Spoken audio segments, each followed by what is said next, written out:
வசனம், இது தேவனின் வசனம். சத்திய வசனம், இது தேவனின் வசனம். நாம் சோர்ந்து போகையில் கரம் கொடுக்கும் நம் தேவனின் வசனம், நம் தேவனின் வசனம். சத்திய வசனம் தொலைக்காட்சி நேயர்களுக்கும் பங்காளர்களுக்கும் ஆதரவாளர்களுக்கும் இயேசு கிறிஸ்து இவ்வுலகில் வந்து பிறந்ததினால் உண்டான மெய்யான சமாதானமும் சந்தோஷமும் ஆசீர்வாதங்களும் உங்கள் குடும்பங்களில் நிறைந்திருக்க வாழ்த்துகிறோம். இன்றைய நிகழ்ச்சியில் சகோதரர் சுசி பிரபாகரதாஸ் அவர்கள் செய்தியை வழங்குகிறார்கள். செய்தியை கேட்பதற்கு முன் ஓர் இணைய பாடலை கேட்போமா?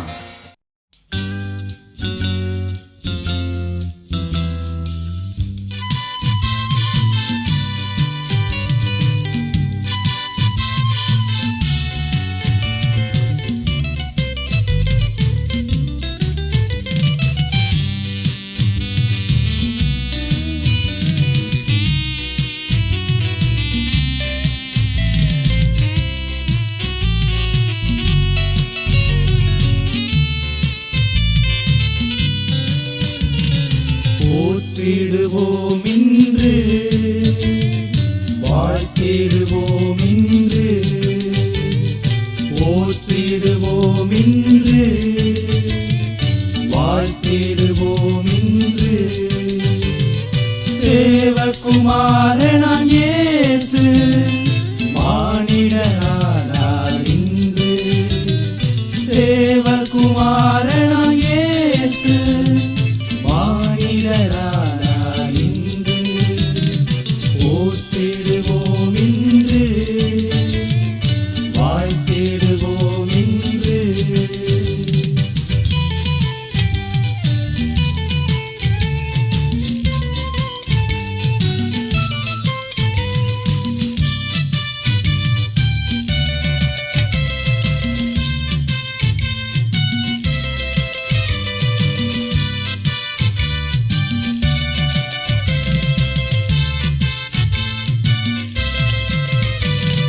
மண்ணின் மாந்தர் வாழ்வு பெற்றிட விண் மகிமை மாற்றி துறந்து வந்தவர். மண்ணின் மாந்தர் வாழ்வு பெற்றிட விண் மகிமை மாற்றி துறந்து வந்தவர். உன்னதத்தில் வாழும் தேவனே, எம் உள்ளத்தில் இருந்து வாழுவே.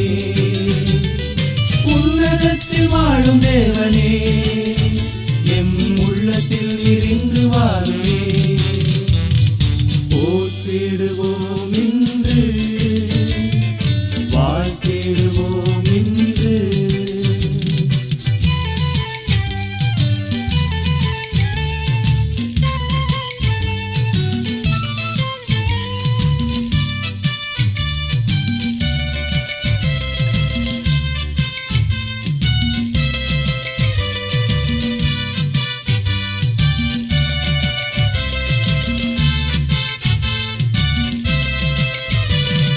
பகைமை கோபம் மறைந்து போகட்டும், எங்கும் பாசம் அன்பு நேசம் வரட்டும். பகைமை கோபம் மறைந்து போகட்டும், எங்கும் பாசம் அன்பு நேசம் வரட்டும். எங்கள் தேசம் எல்லை எங்கிலும் இந்த நல்ல செய்தி எடுத்து கூறுவோம். எங்கள் தேசம் எல்லை எங்கிலும் இந்த நல்ல செய்தி எடுத்து கூறுவோம். போற்றிடுவோம் இன்று, வாழ்த்திடுவோம் இன்று.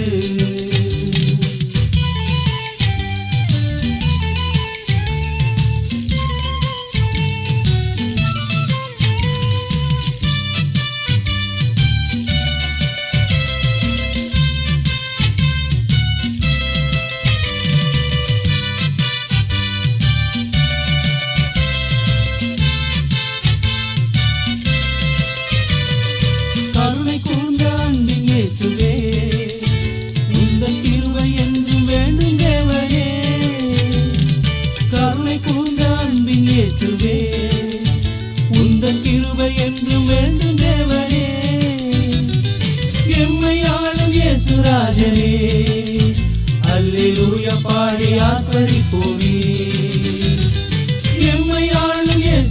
ராஜனே, அல்லேலூயா பாடி ஆர்ப்பரிப்போமே. போற்றிடுவோம் இன்று, வாழ்த்திடுவோம் இன்று, போற்றிடுவோம் இன்று, வாழ்த்திடுவோம் இன்று. தேவகுமாரனாம் இயேசு மானிடனானார் இன்று. தேவகுமாரனாம் இயேசு மானிடனானார் இன்று. போற்றிடுவோம் இன்று, வாழ்த்திடுவோம் இன்று.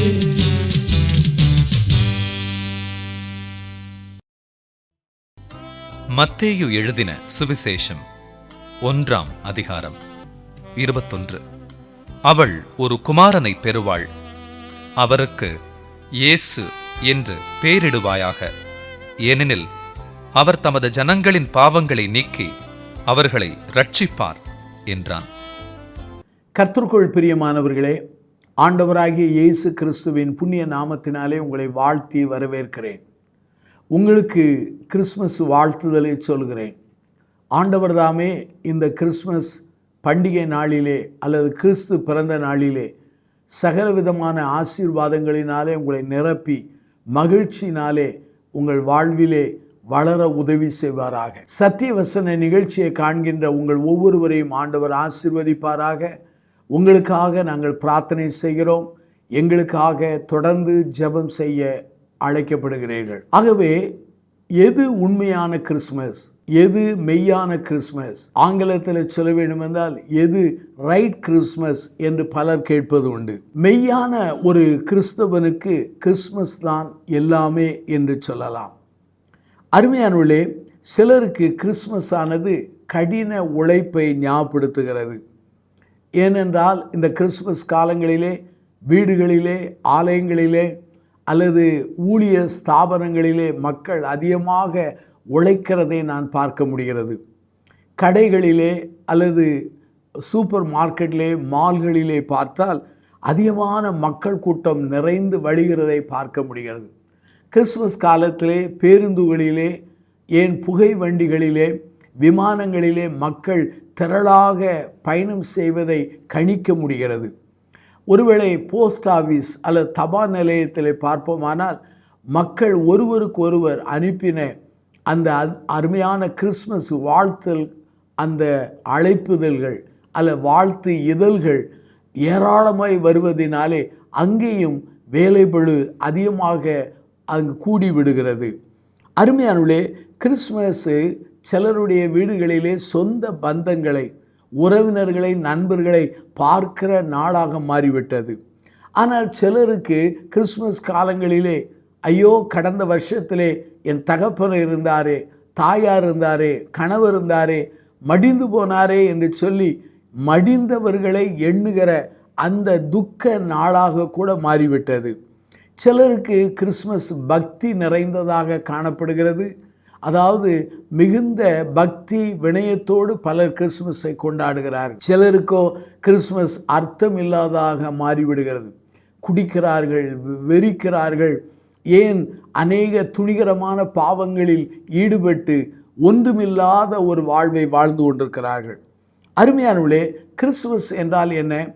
நம்மை தேவாதி தேவன் முழுமையாய் நேசிக்கிற ஒரு நாள்தான் கிறிஸ்மஸ் ஆகும். மனுகுலத்திற்கு ஆண்டவர் கொடுத்த ஒரு பெரிய வெகுமதி யார்? குமாரனாகிய இயேசுவானவர் தான். அவர்தான் பெரிய வெகுமதி. அவருக்கு இணையான வெகுமதி இந்த உலகத்திலே எதுவும் இல்லை, எவரும் இல்லை என்று சொல்லலாம். அருமையானவர்களே, இன்றைக்கு சில குறிப்புகளை சொல்கிறேன். எது ரைட் கிறிஸ்மஸ் என்பதற்கு சொல்கிறேன். A right Christmas includes making room for Jesus என்று சொல்லலாம். உண்மையான அல்லது சரியான கிறிஸ்மஸ் என்றால் என்ன? ஆண்டவருக்கென்று தங்கள் வாழ்க்கையிலே இடம் கொடுப்பது தான் மெய்யான கிறிஸ்மஸ் ஆகும். மரியாளும் யோசேப்பும் அவர்கள் சத்திரத்துக்கு வருகிறார்கள். இடம் இல்லாததினாலே மாட்டு தொழுவத்திலே முன்னணியிலே அந்த பிள்ளையை கிடத்தி வைக்கிறார்கள். ஏனென்றால் அந்த பிரசவத்திற்கு பின்பு அந்த பிள்ளையை முன்னணியில் வைக்கிறார்கள். அங்கு சத்திரத்திலே இடமில்லை. ஏனென்றால் குடிமதிப்பு எழுதுவதினாலே ஏராளமான மக்கள் வெளியிடங்களிலிருந்து அந்த ஊருக்கு வந்திருக்கலாம். ஆனால் அன்றைக்கு சத்திரத்திலே அந்த மரியாளுக்கு யோசேப்பு இடம் கொடுத்திருப்பார்கள். ஆனால் இன்றைக்கு அந்த சத்திரமானது கோடிக்கணக்கான மக்கள் அங்கு விஜயம் செய்கிற ஒரு புண்ணிய இடமாக மக்கள் இன்றைக்கு கருதி இருப்பார்கள். லூக்கா நற்செய்தி நூல் 2ஆம் அதிகாரம் 7 சத்திரத்தில் இடம் இல்லாததினால் என்று சொல்லப்பட்டிருக்கிறது. அருமையானவர்களே, இன்றைக்கு சத்திரத்தில் ஆண்டவருக்கு இடம் இல்லாதது போல இன்றைக்கு அநேகருடைய மனித வாழ்க்கையிலே ஆண்டவருக்கு இடமில்லாத ஒரு வாழ்க்கை காணப்படுகிறது. சிலருடைய வாழ்க்கையை, சிலருடைய அவருடைய உரையாடலை, சிலருடைய அவருடைய வாழ்க்கையின் தன்மையை பார்க்கும்போது கிறிஸ்து இல்லாத வாழ்வை நாம் பார்த்து கணிக்கக்கூடிய நிலையிலே தள்ளப்படுகிறோம். உங்கள் வாழ்க்கையிலே ஆண்டவர் இருக்கிறாரா? உங்கள் வாழ்க்கையிலே ஆண்டவருக்கு இடம் கொடுத்திருக்கிறீர்களா? உங்கள் வாழ்க்கையிலே ஆண்டவருக்கு உங்கள் உள்ளத்திலே இடம் கொடுங்கள். நீதிமொழியிலே ஒரு வசனம் வருகிறது, மகனே உன் இருதயத்தை எனக்கு தா என்று சொல்லி ஒரு வசனம் வருகிறது. அதே போல ஆண்டவர் நம்மை பார்த்து கேட்கிறார், மகனே உன் இருதயத்தை எனக்கு தா என்று சொல்கிறார். வெளிப்படுத்தல் 3ஆம் அதிகாரம் 20 எடுத்து வாசித்து பாருங்கள். இதோ வாசல் படியில் நின்று அவர் கதவை தட்டுகிறார். ஒருவன் என் சத்தத்தை கேட்டு கதவை திறந்தால் அவனிடத்தில் நான் பிரவேசித்து அவனோடு கூட போஜனம் பண்ணுவேன், அவனும் என்னோடு கூட போஜனம் பண்ணுவார். அப்படியானால் ஆண்டவர் ஒவ்வொரு மனிதனுடைய வாசலில், இருதய வாசலிலே கதவை தட்டி கொண்டிருக்கிறார். அந்த வாசலை நாம் திறந்தால் நமக்குள் அவர் வருவார், நம்மோடு ஐக்கியம் கொள்வார். அருமையானவர்களே, ஆண்டவர் நேர்மையான ஆண்டவர். அழைத்தால் வருவார், நாம் திறந்து கொடுத்தால் உள்பிரவேசிப்பார், கெஞ்சினால் நமக்குள்ளே வருவார். ஆனால் பிசாசு அப்படி அல்ல. அசுத்தாபி நம்மிடத்தில் கேட்பதும் இல்லை, அவன் அனுமதியை அவன் கேட்டு பெற்றுக்கொள்வதும் இல்லை, தானாகவே நுழைந்து விடுவான். ஆகவேதான் உண்மையான கிறிஸ்மஸ் என்றால் என்ன? ஆண்டவராய் இயேசுவுக்கு நம்முடைய வாழ்க்கையிலே இடம் கொடுப்பது தான். நம்முடைய வாழ்க்கையை அவர் கையிலே அர்ப்பணிப்பதுதான் உண்மையான கிறிஸ்மஸ் ஆகும். என்னுடைய வாழ்க்கையிலே வாலிப வயது வரையிலும் ஆண்டவரை அறியாமல் இருந்தேன். ஆண்டவர் இல்லாத வெறுமையான வாழ்க்கை வாழ்ந்தேன். வெறுமையான வாழ்க்கையிலே எனக்கு நிம்மதி இல்லாத ஒரு சூழ்நிலை, கரைபெற்ற ஒரு வாழ்க்கை, விடுதலை இல்லாத ஒரு வாழ்க்கை. அப்படிப்பட்ட வாழ்க்கை வாழுகிற பொழுது ஆண்டவராய் இயேசுவை குறித்து அறிந்து கொண்டேன், கேள்விப்பட்டேன். அவருக்கு அர்ப்பணிக்கக்கூடிய ஒரு வாய்ப்பை ஆவியானவர் எனக்கு தந்தார். என் வாழ்க்கையை ஆண்டவருக்கு கொடுத்தேன். எவ்வாறு சத்திரத்தில் இடமில்லாது இருந்தது போல என் வாழ்க்கையிலே அந்நாட்களில் ஆண்டவருக்கு இடமில்லாமல் இருந்தது. ஆனால் என் ஆண்டவருக்கு அர்ப்பணித்தேன். அர்ப்பணித்த போது என் ஆண்டவர் எனக்குள்ளே வந்தார், என் பாவங்களை மன்னித்தார், என் அக்கிரமங்களை மன்னித்தார், சமாதானம் இல்லாத எனக்கு சமாதானம் தந்தார், வெற்றி இல்லாத என்னுடைய வாழ்க்கையிலே வெற்றி உள்ள வாழ்க்கையை தந்தார். ஒருவேளை ஒன்றுக்கு உதவாத புழுதியில் கிடந்த என்னை அவர் கண்டுபிடித்து உயர்த்தினார். இன்றைக்கு நான் மாத்திரம் ஆசீர்வாதமாய் இல்லை, அநேக மக்களுக்கு ஆசீர்வாதமான பாத்திரமாக கிருபையினாலே பயன்படுத்துகிறார். அருமையானவர்களே, உங்கள் வாழ்க்கையிலே ஆண்டவருக்கு இடம் கொடுங்கள். இதுதான் மெய்யான கிறிஸ்மஸ் ஆகும். உண்மையான கிறிஸ்மஸ் என்றால் என்ன? ஆண்டவரை நீங்கள் ஏற்றுக்கொண்டு அவரை பின்பற்றுவீர்கள் என்றால் இந்த ஆண்டிலே கிறிஸ்மஸ் மெய்யான கிறிஸ்மஸாக, சரியான கிறிஸ்மஸாக மாறும் என்பதிலே அதிலே எந்த சந்தேகம் இல்லை. ரெண்டாவதாக, எ ரைட் கிறிஸ்மஸ் இன்க்ளூட்ஸ் வொர்ஷிப் என்று சொல்லலாம். உண்மையான கிறிஸ்மஸிலே அங்கு ஆராதனைக்கு முக்கியம் உண்டு என்பதை சொல்கிறேன். இந்நாட்களிலே ஆராதனை அநேக இடங்களிலே முக்கியத்துவப்படுகிறது. அநேகர் பாடல் ஆராதனை, துதி ஆராதனை என்று பல ஆராதனைகளை செய்கிறார்கள், பாராட்டக்கூடிய ஒன்றாகும். ஆனால் கிறிஸ்துமஸ் காலத்திலே அங்கு ஆராதனை மிக முக்கியமான ஒரு காரியமாகும். லூக்கா 2ஆம் அதிகாரம் 11-12 பாருங்கள். அங்கே தேவதூதன் தோன்றி மேய்ப்பர்களுக்கு செய்தியை சொன்னான். இந்த மேய்ப்பர்கள் போய் பிள்ளையை கண்டார்கள், ஆனால் அவர்கள் தொழுது கொண்டார்கள் என்று திருமறை வாய்ப்பு இல்லை, வசனம் இல்லை. ஆனால் நான் யூகமாக என் கருத்தாய் சொல்கிறேன், பிள்ளையை கண்டவர்கள், தூதனால் சொல்லப்பட்ட அந்த மேசியாவை கண்டவர்கள், உலக இரட்சகரை கண்டவர்கள் கட்டாயம் துதித்திருக்க அங்கு வாய்ப்பு உண்டு. ஆனால் திருமறையிலே அது பதிவு செய்யப்படவில்லை. என்னுடைய கருத்தாக நான் சொல்கிறேன். அது மாத்திரமல்லாமல் அருமையானவர்களே, ஆண்டவருடைய முகத்தை பார்த்து அவரை தொழுது கொள்ள நாம் அழைக்கப்படுகிறோம். உண்மையான கிறிஸ்மஸ் என்பது அவரை பார்த்து அவரை தொழுது கொள்வதுதான், அவரை ஏற்றுக்கொண்டு அவரை தொழுது கொள்வதுதான். பாரம்பரியமாக எத்தனை பண்டிகைகளை நாம் செய்தாலும் ஆண்டவரை ஏற்றுக்கொண்டு தொழுது கொள்வதே அது சிறந்த ஒரு அருமையான ஒரு ஆராதனையாகும். அருமையானவர்களே, நம்முடைய வாழ்க்கையிலே ஞானிகள் அல்லது சாஸ்திரிகளை குறித்து மத்திய 2ஆம் அதிகாரத்திலே பார்க்கிறோம். இந்த மத்திய 2ஆம் அதிகாரம் 11 நட்சத்திரம் அந்த பிள்ளை இருந்த இடத்துல வந்து நின்றபோது பிள்ளையை போய் அந்த இடத்திலே போய் பிள்ளையை கண்டார்கள், தாயை கண்டார்கள். ஆனால் பிள்ளையை கண்டு பணிந்து கொண்டு அவர்கள் காணிக்கைகளை படைத்ததை அங்கே மத்திய 2ஆம் அதிகாரம் 11 காண முடிகிறது. தமிழிலே பணிந்து கொண்டார்கள் என்கிற வார்த்தை வருகிறது. ஆங்கிலத்திலே ஒர்ஷிப் பண்ணினார்கள் என்கிற ஒரு வார்த்தை பயன்படுத்தப்படுகிறது. அருமையான என் சகோதர சகோதரிகளே, நம்முடைய வாழ்க்கையிலே ஆண்டவரை துதிக்க ஆராதிக்க நாம் அழைக்கப்படுகிறோம். இந்த கிறிஸ்மஸ் அன்றைக்கு ஆண்டவரை தொழுது கொள்ளுங்கள். அநேகர் நாங்கள் வீட்டிலே தொழுது கொள்வோம், தனியாய் தொழுது கொள்வோம், ஏன் ஆலயத்துக்கு செல்ல வேண்டும், சபைக்கு செல்ல வேண்டும் என்று முரண்டுத்தனமாக பேசுவது உண்டு. அப்படி பேசுகிறவர்கள் தனிமையாய் கூட ஆண்டவரை ஆராதிக்க மறந்து விடுகிறார்கள். ஆனால் மேய்ப்பர்களோ அல்லது ஞானிகளோ ஆண்டவரை ஆராதித்தார்கள். உங்களுடைய ஆராதனை எப்படி இருக்கிறது? வெளிப்படையான மாய்மால ஆராதனையா அல்லது உள்ளத்தின் ஆழத்திலிருந்து வருகிற ஆராதனையா? ஒரு சம்பவத்தை நான் சொல்ல விரும்புகிறேன். ஒரு மனிதனுக்கு நாவிலே அங்கே புற்று வியாதி வந்துவிட்டது. அந்த புற்று வியாதி வந்தபோது சிறந்த மருத்துவமனைக்கு சென்றார். நல்ல சிறந்த மருத்துவமனைக்கு சென்று மருத்துவரிடத்திலே சிகிச்சை பெற அவன் முயற்சித்தான், செயல்பட்டான்.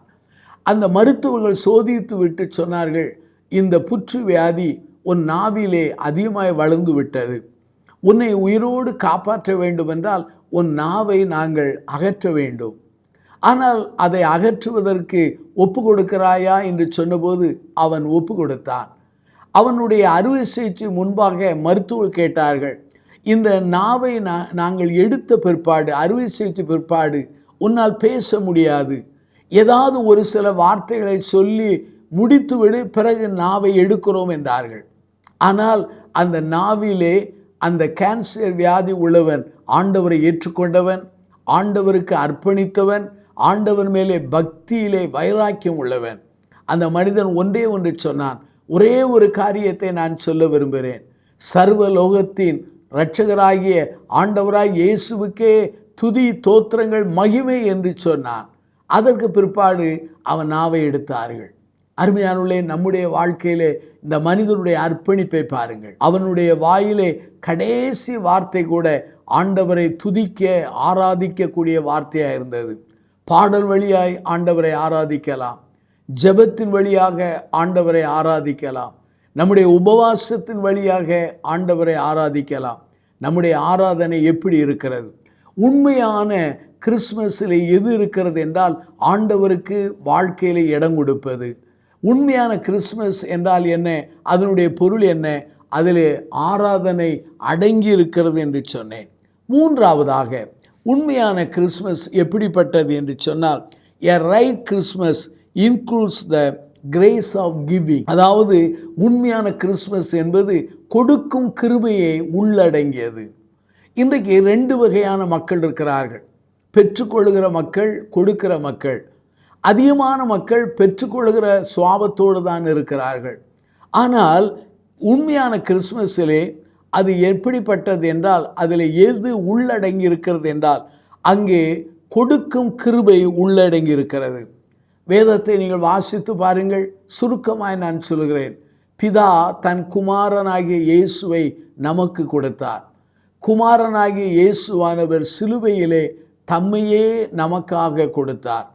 பரிசுத்த ஆவியானவராகிய தேவன் தன்னுடைய வரங்களை, வல்லமைகளை, நமக்கு வெளிப்பாடுகளை, தரிசனங்களை அல்லது திட்டங்களை நமக்கு கொடுக்கிறார். அப்படியானால் திரியேக தேவனுடைய சுவாபமே கொடுக்கிற சுவாபந்தான். பிதா தன் குமாரனை கொடுத்தார், குமாரன் தன்னையே கொடுத்தார், பரிசுத்த ஆவியானவராகிய தேவன் தன்னுடைய அருள் கொடைகளை கொடுக்கிறார். அருமையானவர்களே, நீங்கள் மத்தேயு நற்செய்தி நூலை எடுத்து வைத்துக் கொள்ளுங்கள். 2ஆம் அதிகாரத்திலே 11 எடுத்து வாசித்து பாருங்கள். அங்கே ஞானிகள் என்று சொல்கிற சாஸ்திரிகள் அந்த பிள்ளையை கண்டபோது அவர்கள் தங்களுடைய ஐஸ்வர்யத்திலிருந்து 3 கொடுத்தார்கள். பொன்னை கொடுத்தார்கள், தூப வர்க்கத்தை கொடுத்தார்கள், அதே சமயத்தில் வெள்ளை போளத்தை கொடுத்தார்கள். இந்த 3 விலை மதிக்க முடியாத ஒரு காரியமாகும். பொன்னானது விலை மதிக்க முடியாதது, தூப வர்க்கமானது அதுவும் விலை மதிக்க முடியாதது, வெள்ளை போளமும் விலை மதிக்க முடியாத ஒரு காரியமாகும். இந்த 3 பொருட்கள் வழியாக கிறிஸ்துவின் அந்த அவருடைய திருப்பணியை, அழைப்பை, அவருடைய அந்த ஆபீஸ், அவருடைய அந்த நிலையை அவர்கள் வெளிப்படுத்தியிருக்கலாம். பொன்னு மூலமாக அவர் ராஜா என்றும், தூபவர்க்கம் மூலமாய் அவர் ஆசாரியன் என்றும், அதே வெள்ளை மூலமாக அவர் நமக்காக மரிக்கிற அவர் ஒரு ஜீவ பலி என்பதை வெளிப்படுத்தினார்கள். ஆகவே தான் சொன்னேன், உண்மையான கிறிஸ்மஸிலே ஆண்டவருக்கு இடம் கொடுப்பது உண்மையான கிறிஸ்மஸ் என்று சொன்னேன். உண்மையான கிறிஸ்மஸ் என்பது ஆண்டவரை ஆராதிப்பது என்று சொன்னேன். உண்மையான கிறிஸ்மஸ் என்றால் என்ன? அது கிரேஸ் ஆஃப் கிவிங், கொடுக்கிற கிருபையை உள்ளடக்கியது. இந்த சாஸ்திரிகள் அவர்கள் தங்களுடைய ஐஸ்வர்யத்திலிருந்து கொடுத்தார்கள். நீங்கள் உங்கள் வாழ்க்கையில் எதை கொடுக்கிறீர்கள்? உங்கள் நேரத்தை கொடுத்திருக்கிறீர்களா? உங்கள் தாளந்தை கொடுத்திருக்கிறீர்களா? உங்களுடைய ஐஸ்வர்யத்தை கொடுத்திருக்கிறீர்களா? உங்கள் வாழ்க்கையை கொடுத்திருக்கிறீர்களா? அல்லது நல்ல வேலையை தியாகம் பண்ணிவிட்டு ஆண்டவருக்கென்று முழு நேர திருப்பணியாளனாக வருகிறீர்களா?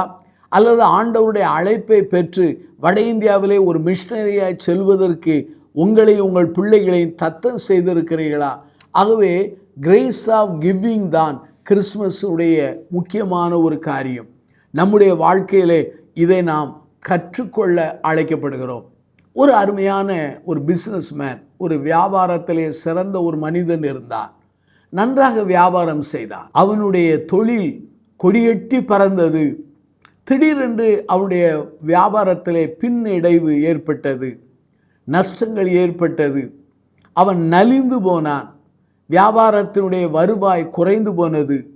அவனுடைய பொருட்கள் விற்கப்படாமல் போனது. அந்த சூழ்நிலையிலே அவன் ஒரு நாள் வழக்கறிஞரை போய் சந்தித்தான். ஐயா, நான் திவாலாய் போய்விட்டேன், நஷ்டமடைந்து விட்டேன். ஆகவே திவாலுக்குரிய அந்த நோட்டீஸை எனக்காக ஆயத்தம் பண்ணி தாருங்கள் என்று சொல்லும் பொழுது அந்த வழக்கறிஞர் ஆண்டவரை அறிந்தவர், ஆண்டவரை ஏற்றுக்கொண்டவர், ஆண்டவரிடத்திலே ஜெபிக்கிறவர், ஆண்டவருக்காக ஊழியம் செய்கிறவர் சொன்னார், சகோதரனே, 6 மாதங்கள் பொறுத்திருங்கள், நான் சொல்லுகிற காரியத்தை நீங்கள் செய்யுங்கள், ஆண்டவருக்கென்று உங்கள் வாழ்க்கையை ஒப்பு கொடுங்கள், ஆண்டவரை ஆராதனை செய்யுங்கள் ஜெபத்தினாலே. 3ஆவதாக ஆண்டவருக்கென்று கொடுக்க முற்படுங்கள், திருப்பணிக்காக கொடுக்க முற்படுங்கள். இந்த 3 காரியங்களையும் 6 மாதங்கள் செய்து பாருங்கள். 6 மாதங்களிலே ஆண்டவர் உங்களுக்கு உதவி செய்வார். அப்படி செய்யவில்லை என்றால் வாருங்கள், உங்களுக்கென்று திவாலுக்குரிய அந்த நோட்டீஸை ஆயத்தம் பண்ணுகிறேன் என்று சொல்லி அனுப்பினார். என்ன நடந்தது? அவர் வரவே இல்லை. காரணம் என்ன? அவர் ஆண்டவரை ஏற்றுக்கொண்டார். அந்த சிறந்த வியாபாரி ஆண்டவரிடத்திலே ஆராதித்தார், ஆண்டவருடைய திருப்பணிக்கு என்று கொடுத்தார். ஆண்டவர் அவரையும் ஆன்மீகத்திலும் உலக பிரகாரமாகவும் ஆசீர்வதித்தார். ஆகவே தான் அருமையானுள்ளே, நம்முடைய வாழ்க்கையிலே 3வது காரியங்களை சொன்னேன். 4ஆவதாக இன்னொரு காரியம் என்னவென்று சொன்னால், நம்முடைய வாழ்க்கையிலே right Christmas includes telling others about Jesus. இயேசுவை பற்றி மற்றவர்களுக்கு அறிவிப்பது தான் மிக முக்கியமான காரியம். லூக்கா நற்செய்தி நூல் 2ஆம் அதிகாரம் 10-11 பாருங்கள். தூதன் வழியாக ஆண்டவரின் பிறப்பின் செய்தி சொல்லப்பட்டது. லூக்கா நற்செய்தி நூல் 2ஆம் அதிகாரம் 17 மேய்ப்பர்கள் ஆண்டவருடைய பிறப்பை அவர்கள் பிரசித்தம் பண்ண தொடங்கினார்கள். நம்முடைய வாழ்க்கையிலே எப்படிப்பட்டதாக இருக்கிறோம்? ஒரே ஒரு சம்பவத்தை சொல்கிறேன். ஒரு பெரிய உயர் அதிகாரி அவரை காண்பதற்கு ஒரு பெரிய வெளிநாட்டு தூதன் வந்தார், அம்பாசிடர் வந்தார். அப்போது அந்த மனிதனுடைய தகப்பனார் பக்தி நிறைந்தவர், முதிர் வயது உள்ளவர். ஆகவே அந்த வீட்டின் தலைவன் அல்ல குடும்ப தலைவன் தன் வயதான தகப்பனை பார்த்து சொன்னார், வருகிறவர் ஒரு பெரிய வெளிநாட்டு அம்பாசிடர் தூதர், அவரிடத்தில் நீங்கள் பேசும்போது இயேசுவை பற்றி சொல்லக்கூடாது என்றார். சரி என்றார். ஆகவே அந்த மனிதர் வந்தார், அந்த வெளிநாட்டு தூதர் வந்தார், அவருக்கு உபசரிப்பு கொடுத்தார்கள். வயதான தகப்பனார் மேல் மாடியிலிருந்து இறங்கி வந்தார். ஒருவர் காணும்போது தன் மகன் சொன்ன எச்சரிப்பை மறந்து விட்டு அவர் கேட்டார், நீங்கள் இயேசுவை ஏற்றுக்கொண்டிருக்கிறீர்களா என்று கேட்டார். அந்த தூதன் நலிந்தார். ஆனாலும் அவர் கடந்து போனார். ஒரு நாள் இந்த வயதான தகப்பன் இறந்து போனார். ஏராளமான அந்த மரண அடக்க ஆராதனை பூக்கள் வந்தது, ஃப்ளவர்ஸ் வந்தது. ஒரு பெரிய பூ அந்த கொத்து வந்தது, அதில் எழுதப்பட்டிருந்தது. ஒரு வெளிநாட்டு தூதன் எழுதியிருந்தார், இந்த நாட்டிலே இத்தனை ஆண்டுகள் நான் வாழுகிறேன், ஆனால் யாரும் எனக்கு இயேசு பற்றி சொல்லவில்லை, இந்த வயதான தகப்பனை தவிர என்று எழுதினார். நம்முடைய வாழ்க்கையிலே இயேசுவை பற்றி எல்லாருக்கும் சொல்லுகிறோமா? அப்படியானால் உண்மையான கிறிஸ்துமஸுடைய அந்த தரம் என்ன? இயேசுவை ஏற்றுக்கொள்வது, இயேசுவை ஆராதிப்பது, இயேசுவுக்கென்று நம்முடைய வாழ்க்கையிலே கொடுப்பது, இயேசுவை பற்றி மக்களுக்கு பிரசிப்பது. நம்மை அர்ப்பணிப்போம், பிரார்த்தனை செய்வோம். அன்பின் ஆண்டவரே, இந்த மெய்யான கிறிஸ்மஸை நாங்கள் அர்த்தத்தோடு ஆழத்தோடு கொண்டாட உதவி செய்யும். இந்த செய்தியை கண்டிருக்கிற ஒவ்வொரு மக்களையும் ஆசீர்வதியும். ஆண்டவரை ஏற்றுக்கொண்டு ஆண்டவரை ஆராதித்து ஆண்டவருக்கென்று கொடுக்கிறவர்களாய், அதே சமயத்திலே ஆண்டவரை அறிவிக்கிறவர்களாய் இவர்களை மாற்றும். எங்களை ஆசீர்வதியும். இயேசுவின் மூலம் ஜெபிக்கிறோம் ஜீவனுள்ள பிதாவே, ஆமென்.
சத்திய வசனம் தொலைக்காட்சி நேயர்களுக்கும் பங்காளர்களுக்கும் ஆதரவாளர்களுக்கும் இயேசு கிறிஸ்து இவ்வுலகில் வந்து பிறந்ததினால் உண்டான மெய்யான சமாதானமும் சந்தோஷமும் ஆசீர்வாதங்களும் உங்கள் குடும்பங்களில் நிறைந்திருக்க வாழ்த்துகிறோம். எமது முகவரி சத்திய வசனம், 21 வெங்கட்ராமன் தெரு, கமலா 2வது சாலை, சின்ன சொக்கிக்குளம், மதுரை 625002, தென்னிந்தியா. தொலைபேசி எண் 0425322316, கைபேசி எண் 9452532316. எமது இமெயில் முகவரி info@satyavasanam.in.